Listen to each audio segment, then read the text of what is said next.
আমি যেটা বলতে চাই সেটা হচ্ছে একটা একটা বাচ্চা কিন্তু কোনো দোষ করে না, সে কিন্তু নিষ্পাপ, একটা শিশু বাচ্চা কিন্তু সে নিষ্পাপ, সে পৃথিবীতে আসছে, বাট ফাইনালি আমরা সবাই দেখে ফেলেছি তাকে।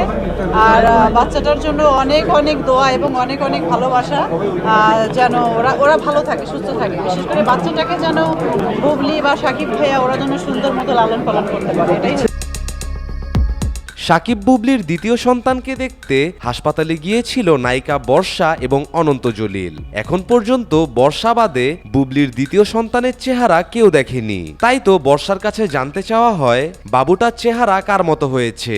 উত্তরে বর্ষা বলেন, সেটা তো বলতে পারবো না, এটা জানি না, বাট যেহেতু বেবিটাকে আজকে দেখলাম, আমার কাছে মনে হয়েছে এত সুন্দর ফুটফুটে একটা গোলাপ ফুলের মতো একটা ছেলে বাবু, মানে আর ভাইয়ার কোলের যে ছবিটা দেখলাম আমার কাছে মনে হচ্ছে ভাই এত সুন্দর লাগছে দেখতে, এটাই আসলে বড়। এরা যেন বাচ্চাটাকে নিয়ে দুইজন যেন অনেক সুখে থাকে, শান্তিতে থাকে, এই যে চাওয়া।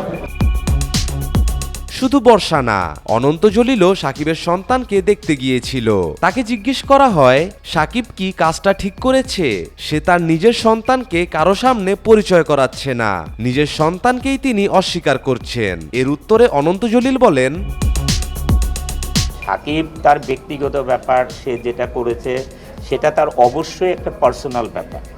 আর মিডিয়াতে কিন্তু এই জিনিসগুলো 2-4 দিন পরে এমনিতেই মানুষ মনে রাখবে না, কত ঘটনাই তো আবার নতুন ঘটনা সামনে আসবে, এই ঘটনা কিন্তু চাপা পড়ে যাবে। বর্ষাকে পাশে রেখে অনন্ত জলিল আরো বলেন, পুরুষ মানুষ 4টা বিয়ে করবে, এটাই স্বাভাবিক। একাধিক স্ত্রী থাকলে একাধিক বাচ্চাও হবে। এটা নিয়ে বাঙালিরা প্রথমে একটু কথা বলবে, তারপর ভুলে যাবে। আমি বলবো 2টো বিয়ে করে সাকিব কোনো ভুল করেনি। ওনার ব্যক্তিগত ব্যাপার, যেটা মিডিয়াতে আসছে সেটা মিডিয়া লিখবে, দর্শক করবে, এটাই স্বাভাবিক। শিল্পী হিসাবে আমরা বলবো যে আমরা যতটুকু পারি এটাকে কভার করা, এবং নেক্সট স্টেজে না হয় তাকে মানে উপদেশ দেওয়া আমাদের, এবং যারা শিল্পী কাজ করবেন তার সাথে তাদেরকেও একটাই উপদেশ দেওয়া যে সবাই একটু ভালোভাবে চলা, সাবধানতা অবলম্বন করা এবং ভালো কাজ করা, সবাই যে আমাদেরকে ভালো বলে। সাকিব বুবলির দ্বিতীয় সন্তানকে দেখতে গিয়ে কি হয়েছিল সেই অভিজ্ঞতাই শেয়ার করেন জলিল এবং বর্ষা। চলুন আমরা পুরো ঘটনাটি তাদের মুখ থেকে শুনে আসি। সেটা তো বলতে পারবো না, এটা জানি না, বাট যেহেতু বেবিটাকে আজকে দেখলাম আমার কাছে মনে হয়েছে এত সুন্দর ফুটফুটে একটা গোলাপ ফুলের মতো একটা ছেলে বাবু, মানে আর ভাইয়ার কোলের যে ছবিটা দেখলাম আমার কাছে মনে হচ্ছে ভাই এত সুন্দর লাগছে দেখতে, এটাই আসলে বড়। এরা যেন বাচ্চাটাকে নিয়ে দুইজন যেন অনেক সুখে থাকে, শান্তিতে থাকে, এই যে চাওয়া। আমি যেটা বলতে চাই সেটা হচ্ছে একটা একটা বাচ্চা কিন্তু কোনো দোষ করে না, সে কিন্তু নিষ্পাপ, একটা শিশু বাচ্চা কিন্তু সে নিষ্পাপ, সে পৃথিবীতে আসছে, বাট ফাইনালি আমরা সবাই দেখে ফেলেছি তাকে। আর বাচ্চাটার জন্য অনেক অনেক দোয়া এবং অনেক অনেক ভালোবাসা, যেন ওরা ভালো থাকে, সুস্থ থাকে, বিশেষ করে বাচ্চাটাকে যেন বুবলি বা সাকিব ভাইয়া ওরা যেন সুন্দর মতো লালন পালন করতে পারে, এটাই। বর্ষার কথা শুনে মনে হচ্ছে এবার তাহলে বুবলির ঘরে সাকিবের মতো দেখতে কেউ এসেছে। সবাই তো বলতো বুবলির প্রথম সন্তানকে দেখতে ডিপজলের মতো লাগে। ওনার ব্যক্তিগত ব্যাপার, যেটা মিডিয়াতে আসছে সেটা মিডিয়া লিখবে, দর্শক করবে, এটাই স্বাভাবিক। শিল্পী হিসাবে আমরা বলবো যে আমরা যতটুকু পারি এটাকে কভার করা, এবং নেক্সট স্টেজে না হয় তাকে মানে উপদেশ দেওয়া আমাদের, এবং যারা শিল্পী কাজ করবেন তার সাথে তাদেরকেও একটাই উপদেশ দেওয়া যে সবাই একটু ভালোভাবে চলা, সাবধানতা অবলম্বন করা এবং ভালো কাজ করা, সবাই যে আমাদেরকে ভালো বলে। আমি একটা কথা বলি, আমি এমনিতেই সবাইকে খুবই ভালোবাসি। আমি আমাদের চলচ্চিত্রে যারাই কাজ করেন, শিল্পী যারা কাজ করেন তাদেরকে আমি অনেক ভালোবাসি, যারা আমাদের সিনিয়র আছে তাদেরকে আমি অনেক শ্রদ্ধা করি, এবং সবাইকে আমি খুব ভালোবাসি। আমি মানুষ হিসাবে মানুষকেই ভালোবাসি। তা আমি এই জন্যে শুধু এইটুকুই বলবো যে সবাই সৎ পথে থাকা ভালো, সৎ পথে থাকা ভালো, সৎ পথে আল্লাহ তাআলা যারা সৎ পথে থাকে তাহলে আল্লাহ তাআলা তাদেরকে পছন্দ করেন এহকালে এবং পরকালে। আমরা চাই যেই কাজগুলো করলে মানে চলচ্চিত্রের বদনাম হবে না, সেই কাজগুলো সবাই মিলে সেই ভালো কাজগুলি করলেই ভালো হয়। এমনিতে চলচ্চিত্রের যে দুর্দিন ছিল আল্লাহ তাআলার দয়ায় যে ঈদের থেকে কিন্তু এটা কেটে গেছে। ওনার ব্যক্তিগত ব্যাপার যেটা মিডিয়াতে আসছে সেটা মিডিয়া লিখবে, দর্শক করবে, এটাই স্বাভাবিক।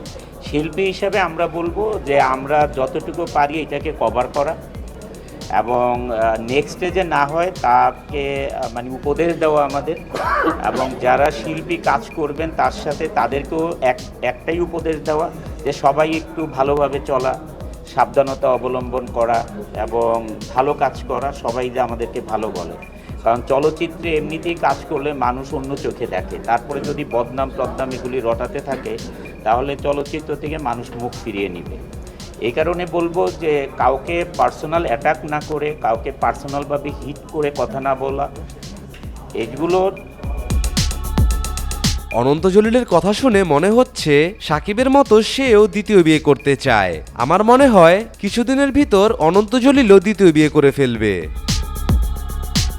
তার পার্সোনাল লাইফে যেটা ঘটে গেছে সেটা তো আপনারা সবাই জানেন, সেটা আমরা নতুন করে বলে আবার নতুনভাবে নিউজ না করাই ভালো। আপনি তো বলছেন যে আপনি সাকিবকে নিয়েও এর আগে ছবি করার প্রত্যাশা করছেন। আমি এখন সে আবারও অবস্থানে বলি, আছেন কিনা? এখনো বলি, তখনও বলি, এটা অডিয়েন্সের চাহিদা যে আমি সাকিব একসাথে কাজ করি। আমি যখনই এফডিসিতে যেতাম তখনই বলতো অনন্ত ভাই আপনি আমার একটা ছবি করেন, এখনো বলবেন? আবার তারপরে বলতো আচ্ছা অনন্ত ভাই আপনারকে আর সাকিবকে নিয়ে আমি একটা ছবি বানাই। ইকবাল ভাই কিন্তু কন্টিনিউ হয় যেটা এখনো বলে? এখন না, এই ইদানিং কয়েকদিন সে ধরে তো বুঝে যে এগুলো বাট আমাকে আগে এরকম বলতো যে চলেন আপনাদের দুইজনকে নিয়ে আমি একটা ছবি এখন করবেন বানাবো। কিনা আপনি? না না, আমি কেন করব না? সাকিব তার ব্যক্তিগত ব্যাপার, সে যেটা করেছে সেটা তার অবশ্যই একটা পার্সোনাল ব্যাপার। আর মিডিয়াতে কিন্তু এই জিনিসগুলো 2-4 দিন পরে এমনিতেই মানুষ মনে রাখবে না, কত ঘটনাই তো আবার নতুন ঘটনা সামনে আসবে, এই ঘটনা কিন্তু চাপা পড়ে যাবে।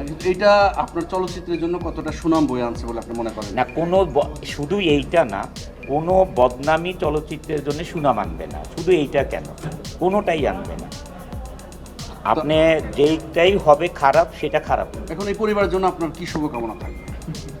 শুভকামনা থাকবে সেটা তো আসলে আপনারা এভাবে কথা বলেন, মানে কথা বলায় ছেড়ে দেন আর কি আপনারা। আর শুভকামনা বলতে হচ্ছে সবাই ভালো থাকুক। আর সর্বপ্রথম আল্লাহ তাআলার কাছে কৃতজ্ঞতা জানাই। মালয়েশিয়াতে যেই ঘটনাটা হয়েছে সেইটা আসলে আমরা আশা করছি মিডল ইস্টেও সেম একই রকম ঘটনা ঘটবে, এবং আমেরিকাতেও একই রকম ঘটনা ঘটবে, অস্ট্রেলিয়াতেও ঘটবে আশা করি। বিশ্বজয় করবে? হ্যাঁ, কারণ আর মিডল ইস্টে আপনি জানেন যে গালফ কান্ট্রিগুলোতে প্রচুর বাংলাদেশি থাকে। 1 কোটি বাংলাদেশি আছে যদি সবগুলো গালফ কান্ট্রি হিসাব করেন। মালয়েশিয়াতে 15 লক্ষ বাঙালি।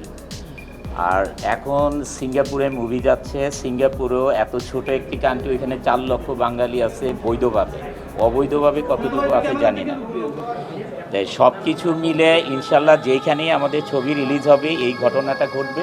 তবে মালয়েশিয়ার ব্যাপারে বলবো যে মালয়েশিয়ার সবাই শুধু আমাদের মুভি না, তারা দেশকে ভালোবাসে, বাংলাদেশকে ভালোবাসে। বাংলাদেশকে প্রমোট করার জন্যে ওনারা যথেষ্ট চেষ্টা করেছে, এবং টিজিবি যে টুইন টাওয়ার যে টিভি যে সিনেপ্লেক্স আছে ওদের হিস্ট্রিতে এটা নাই।